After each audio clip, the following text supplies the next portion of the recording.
ajar ini. Tapi gimana, biasa aku bingung mau masak apa. Jadi ya aku cari-cari ide aja kayak gini ya. Untungnya nggak ada majikan sih, jadi dia nggak tahu proses gorengnya. Tapi kayaknya dia pasti tahu deh itu. Itu digoreng pakai minyak yang banyak. Dan ini dia ayamnya sedikit gosong. Tapi ini anakku bes. Oke lanjut. Dan ini aku ada mau tumis asparagusnya. Yang pertama aku tumis jamurnya dulu. Abis itu aku tumis pakai wortel juga. Dan baru aku masukin si asparagusnya ini. Oh ya BTW ini semua udah direbus ya bes tadi. Sebentar biar dia tinggal masaknya bentar-bentar aja. Kalian pernah gak sih masak tanpa sepengetahuan majikan terus ditambahin sama Royco?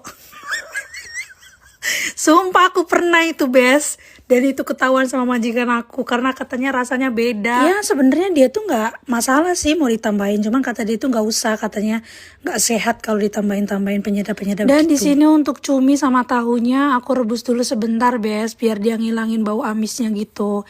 Ini aku nggak tahu tahunya namanya tahu apa. Pokoknya aku beli aja di pasar tahu apa namanya. Aku juga baru beli nih bes, baru pertama nyoba.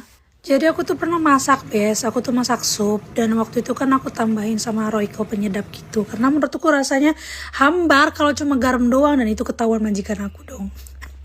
Ya tapi tetap aja namanya pengen nyobain rasa baru gitu kan. Lagian bosen gitu itu aja. Makanya kadang-kadang aku sering tambahin tapi nggak bilang-bilang. Tapi tetap ketahuan sih. Dan di sini aku ada mau tumis bawang putih, terus paprika sama bawang bombay juga. Aku paprikanya pakai paprika hijau sama merah. Dan habis aku tumis aku campurin juga tadi tahu sama cumi yang udah direbus. Jadi bumbunya di sini aku tambahin kecap asin, saus tiram, gula, lada sama garam.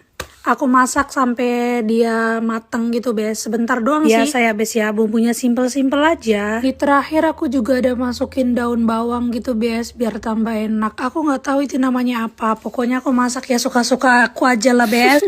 Soalnya bingung. Dan di menu yang keempat ini aku ada mau fan tan, masak telur tomat gitu ya bes. Untuk telurnya aku di sini aku orak-arik sebentar bes, setengah matang bentar aja, nggak usah sampai kering. Dan tahu nggak sih bes, gara-gara aku masak ayam goreng ini aku dipuji sama majikan, katanya wah ini tuh yang hauce nih. Dan dia bilang wah ini cuma cuan, cuma terus aku jawab aku lihat YouTube. Ya bes gimana ya bes, bingung kan mau masak apa. Nah, untuk bumbunya aku di sini ada tambahin juga saus tomat sama saus tiram sama gula sama garam bes. Aku masak bentar aja dan